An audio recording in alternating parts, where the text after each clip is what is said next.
Avec ses grandes baies vitrées et son orientation plein sud, cette maison a été conçue pour profiter au maximum des ressources naturelles offertes par son environnement. C'est ce que l'on appelle une architecture bioclimatique. L'objectif, faire des économies d'énergie en travaillant sur la conception. Architecte de formation, Jean-François Rétoré a construit cette maison pour lui et pour sa famille. Et il a commencé par choisir minutieusement son terrain. Le terrain, vous avez remarqué ici, c'est un terrain très penté, il y a à peu près 10% de pente. Et comme c'est une pente plein sud, c'est extrêmement favorable à ce travail bioclimatique. Les grandes ouvertures au sud permettent de profiter des apports du soleil qui réchauffent et éclairent naturellement la maison. En été, quand les rayons du soleil sont plus hauts, ils sont arrêtés par ces avancées que l'on appelle des casquettes et qui permettent de garder un peu de fraîcheur. Pour Jean-François, construire de cette manière était aussi l'occasion de profiter d'une belle vue. On est ici dans la vallée de la Loire, donc on a un couloir qui fait à peu près 3 km de large sur une très grande distance. Donc cette construction ici, qui naturellement s'oriente sud, s'oriente aussi sur le paysage. Sur le côté, des murs en pierre forment des barrières pour protéger la maison contre les vents dominants. Au nord, on se protège du froid en limitant les ouvertures au strict nécessaire. Certaines pièces sont même enterrées. Donc sur notre maison, on voit bien sur la façade nord des petites ouvertures qui sont de l'ordre du 6e ou du 7e de ce qu'on peut trouver sur la façade sud. Les pièces qui sont au rez-de-chaussée sont pour partie enterrées avec le dénivelé du terrain et débouchent au sud sur une partie déterrée. À l'intérieur de la maison, l'aménagement des espaces a été soigneusement pensé pour placer les pièces où l'on vit le plus au sud, tandis que les pièces les moins importantes s'organisent en couronne autour du volume principal. On est toujours dans les mêmes principes d'orientation sud, de bénéficier là aussi de l'ensoleillement maximum, avec des espaces ici annexes au nord. C'est la lingerie, le cellier, une salle de jeu. Et donc ça nous organise en fait un espace entre l'extérieur et cette partie habitable. Et comme la chaleur monte, les chambres et le salon principal ont été placés à l'étage. Mais pour construire efficacement, capter l'énergie du soleil ne suffit pas. Il faut aussi savoir la retenir. Pour cela, on travaille sur l'inertie, c'est-à-dire que l'on utilise des matériaux lourds capables de stocker la chaleur, comme l'explique cet ingénieur suisse qui a conseillé Jean-François pour la conception de sa maison. Alors, dans cette maison en bois, ce qu'on a fait, on a augmenté l'inertie du bâtiment en mettant une partie des murs extérieurs, effectivement en briques. Les matériaux les plus lourds, c'est les matériaux qui stockent le mieux. On commencera de nouveau par la pierre, on arrive vers le béton, on revient vers des mortiers, vers des plâtres, et on les emploie pour essayer d'optimiser notre bâtiment global. Important aussi, le travail sur l'étanchéité de la maison, à l'air et à l'eau, et sur une isolation renforcée qui crée une sorte de manteau tout autour de la maison. Quand on veut construire une maison performante sur le plan énergétique, la conception est donc très importante. Elle sera bientôt évaluée par un nouvel indice, le B-Bio, qui sera mis en place par la réglementation thermique de 2012. Cet indice permettra de contrôler la qualité de la conception au moment du permis de construire. Précision avec Benoît Fouquereau, conseiller Espace Info Énergie. Ce que le B-Bio va prendre en compte en partie, ça va être la compacité de la maison, donc la forme de la maison, ça va être l'orientation de la maison, ça va être son niveau d'isolation, le nombre d'ouvertures, donc qui prend en compte les apports solaires gratuits et puis l'éclairage naturel, ça va être ce genre de choses. L'objectif, construire des maisons qui auront naturellement moins besoin de chauffage ou d'éclairage artificiel. Mais ce travail sur la conception ne sert à rien s'il n'est pas relayé par une mise en œuvre efficace. Pour une maison performante, l'important aussi, au-delà de la conception, c'est que la mise en œuvre soit très bien coordonnée pour arriver à quelque chose de performant dans les faits. Il faut donc faire appel à des professionnels qualifiés, mais aussi veiller à ce qu'ils travaillent en bonne intelligence tout au long de la réalisation du bâtiment.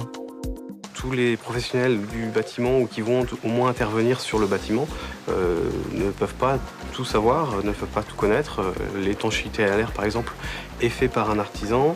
L'électricien ne va pas forcément être au fait de tous ces points techniques-là. C'est pour ça qu'un dialogue entre artisans, entre concepteurs, entre architectes ou maîtres d'œuvre, c'est vraiment très important. S'il faut être rigoureux sur la mise en œuvre, sachez que ces grands principes sont applicables même en rénovation. Pas besoin d'attendre d'avoir les conditions idéales pour penser bioclimatique.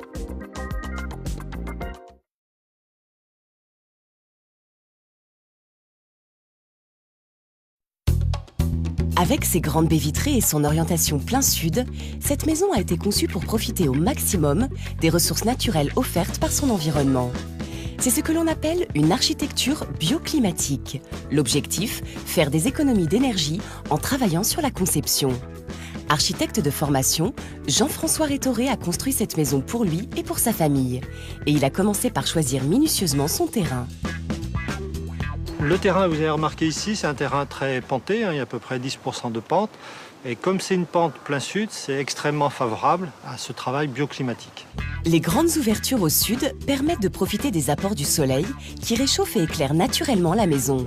En été, quand les rayons du soleil sont plus hauts, ils sont arrêtés par ces avancées que l'on appelle des casquettes et qui permettent de garder un peu de fraîcheur.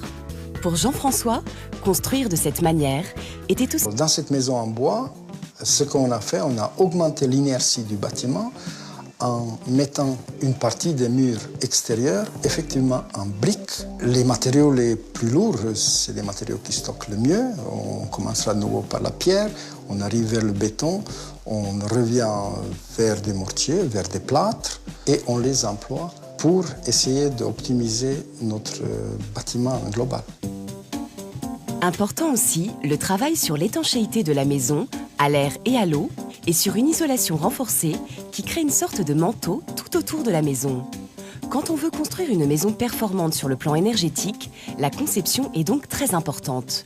Elle sera bientôt évaluée par un nouvel indice, le B-Bio, qui sera mis en place par la réglementation thermique de 2012. Cet indice permettra de contrôler la qualité de la conception au moment du permis de construire. Précision avec Benoît Fouquereau, conseiller Espace Info Énergie. Ce que le B-Bio va prendre en compte en partie, ça va être la compacité de la maison, donc la forme de la maison, ça va être l'orientation de la maison, ça va être son niveau d'isolation, le nombre d'ouvertures, donc qui prend en compte les apports solaires gratuits et puis l'éclairage naturel, ça va être ce genre de choses. L'objectif, construire des maisons qui auront naturellement moins besoin de chauffage ou d'éclairage artificiel. Mais ce travail sur la conception ne sert à rien s'il n'est pas relayé par une mise en œuvre efficace. Pour une maison performante, l'important aussi, au-delà de la conception, c'est que la mise en œuvre soit très bien coordonnée pour arriver à quelque chose de performant dans les faits. Il faut donc faire appel à des professionnels qualifiés, mais aussi veiller à ce qu'ils travaillent en bonne intelligence tout au long de c'est les pièces où l'on vit le plus au sud, tandis que les pièces les moins importantes s'organisent en couronne autour du volume principal. On est toujours dans les mêmes principes d'orientation sud, de bénéficier là aussi de l'ensoleillement maximum. Avec des espaces ici annexes au nord, c'est la lingerie, le cellier, une salle de jeu. Et donc ça nous organise en fait un espace entre l'extérieur et cette partie habitable. Et comme la chaleur monte, les chambres et le salon principal ont été placés à l'étage. Mais pour construire efficacement, capter l'énergie du soleil ne suffit pas. Il faut aussi savoir la retenir. Pour cela, on travaille sur l'inertie, c'est-à-dire que l'on utilise des matériaux lourds capables de stocker la chaleur, comme l'explique cet ingénieur suisse qui a conseillé Jean-François pour la conception de sa maison. C'est l'occasion de profiter d'une belle vue. On est ici dans la vallée de la Loire, donc on a un couloir qui fait à peu près 3 km de large sur une très grande distance. Donc cette construction ici, qui naturellement s'oriente sud, s'oriente aussi sur le paysage. Sur le côté, des murs en pierre forment des barrières pour protéger la maison contre les vents dominants. Au nord, on se protège du froid en limitant les ouvertures au strict nécessaire. Certaines pièces sont même enterrées. Donc sur notre maison, on voit bien sur la façade nord des petites ouvertures qui sont de l'ordre du 6e ou du 7e de ce qu'on peut trouver sur la façade sud. Les pièces qui sont au rez-de-chaussée sont pour partie enterrées avec le dénivelé du terrain et débouchent au sud sur une partie déterrée.